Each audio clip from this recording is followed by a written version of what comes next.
Entonces, doctora, en el sentido práctico, ¿en qué ayuda a que el Ministerio de Salud sea el encargado del manejo del manejo de todo lo que son los desechos sólidos y cómo está la situación actual con respecto a los rellenos sanitarios? Vea, en este momento tenemos una ley justamente que nos regula y que da varias competencias y competencias compartidas, pero la Rectoría, justamente por la gestión de residuos sólidos, lo tiene el Ministerio de Salud.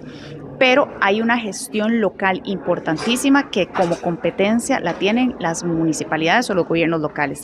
Nosotros tenemos la potestad del direccionamiento, de generar la política pública, que justo fue lo que lanzamos en abril para poder tener al país en una línea de trabajo uniformada, pero lo más importante es que de alguna manera estamos generando ese acompañamiento para que se ejecuten las disposiciones que tiene la ley y reglamentos para hacerlos más pertinentes en tiempo y que la gente tenga ese concepto de lo que es el reciclaje, facilidades para que de alguna manera puedan articular lo que es la disposición de residuos de construcción, entre otras cosas que no se tenían de alguna manera reglamentadas o reguladas.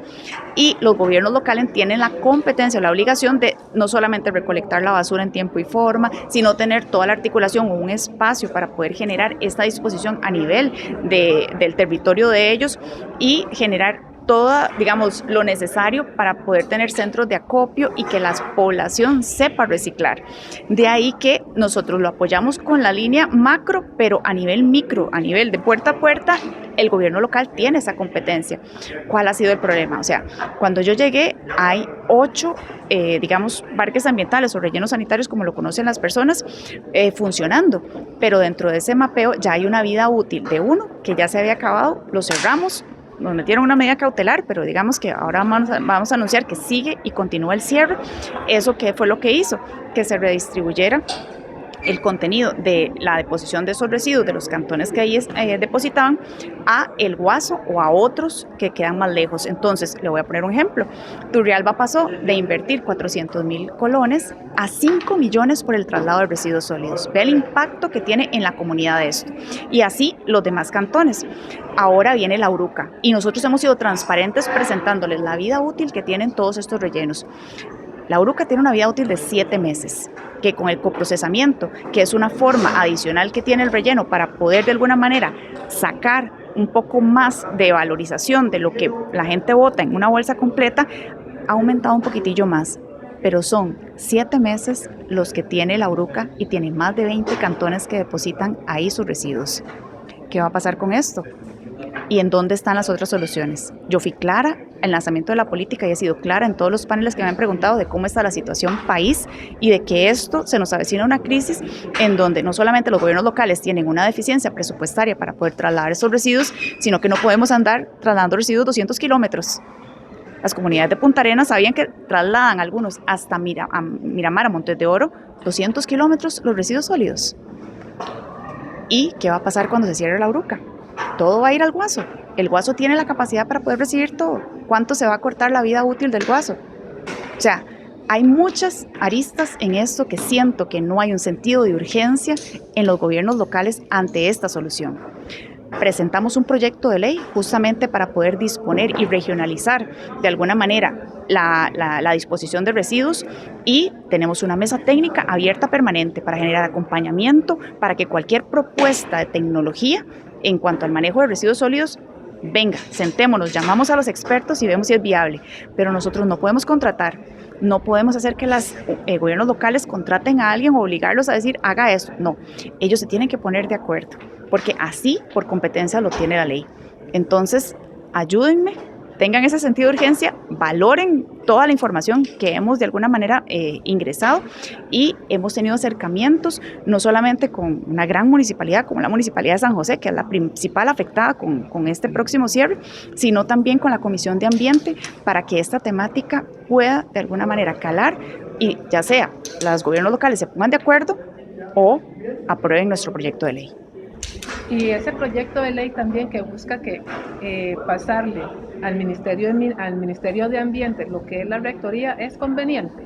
Vean, nosotros dimos un criterio negativo a eso y principalmente en qué se basa la justificación, en que yo de ahí hice una valoración en todas las partes del mundo. La gestión de residuos sólidos la tienen los ministerios de ambiente de todos los países. Entonces ya hice un análisis, qué raro, porque este es el único país, bueno, este es el único país que tiene algunas atipicidades, ¿verdad? Pero en esto lo tiene el Ministerio de Salud. Bueno, ya existe una estructura en donde hay no solamente 9 regiones, sino 82 áreas rectoras. Bueno, yo sé que hay 84 cantones, pero tenemos 82 áreas rectoras en estos cantones, los cuales responden mediante fiscalización y valoración de todo lo que se tiene que hacer con respecto a los residuos sólidos en cada cantón. El MINAE no tiene esa capacidad instalada. Si hay una visualización de cuáles son las estrategias a nivel país para poder generar el proceso de economía circular, entre otras cosas, eso puede ser un planteamiento, pero trasladarle de alguna forma la ejecución, la fiscalización y el control que tenemos, el MINAE no tiene esto. Y nuevamente, yo creo que esa discusión la podemos tener y no hay problema de que la tengamos, pero esto es una solución de visión a mediano plazo, puede ser largo plazo. El problema lo tenemos en 7 meses.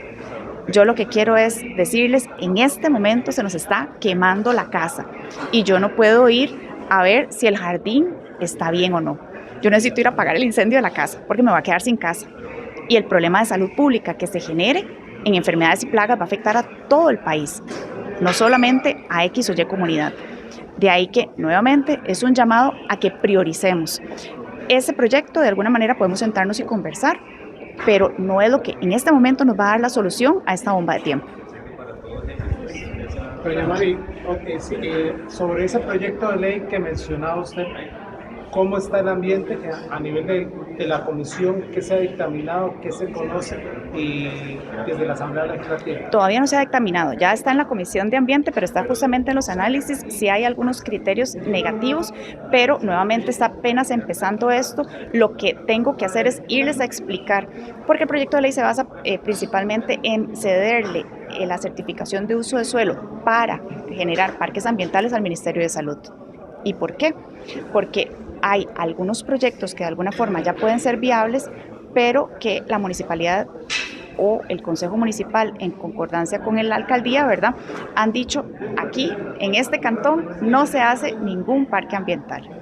Y entonces dejan a esa región o a ese cantón sin la posibilidad. Entonces, muy lindos, ¿verdad? Producen residuos, pero prefieren trasladarlos a gestionarlos. Entonces, no, cada región va a tener su solución. Entonces, o se ponen de acuerdo o nosotros hacemos la propuesta de en dónde. Nosotros no nos interesa tener el uso de suelo ni quitarles esa potestad a los gobiernos locales, para nada. Por eso le digo, si ellos se ponen de acuerdo, ese proyecto carece de pertinencia. Pero de alguna forma, si no, yo les estoy dando la opción de que me digan, bueno, ayúdenos a solucionarlo, porque no tengo las competencias completas para la solución integral. Pero digamos, como ente rector, si las municipalidades no se ponen de acuerdo en lo interno, como ente rector y como gobierno, sí se puede marcar un derrotero en ese sentido. Con ese proyecto de ley aprobado, porque nosotros no tenemos la posibilidad de otorgar el uso del suelo.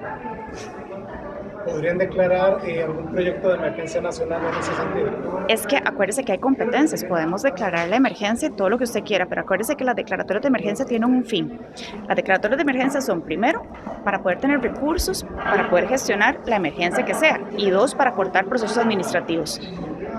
Eso no es parte de lo que yo requiero. Yo lo que requiero es una acción de los gobiernos locales para que podamos solucionar este problema entre todos. Y nada más. ¿Por qué entonces el Ministerio de Salud debería mantener esta rectoría? Porque de alguna manera ya generamos lo que la ley dice, que es todos los reglamentos, estamos articulando con los gobiernos locales, lanzamos la política pública y yo creo que en algún momento sí tenían razón en cuestionar la rectoría, pero era porque era letra muerta, era una ley que de alguna forma no se operativizaba.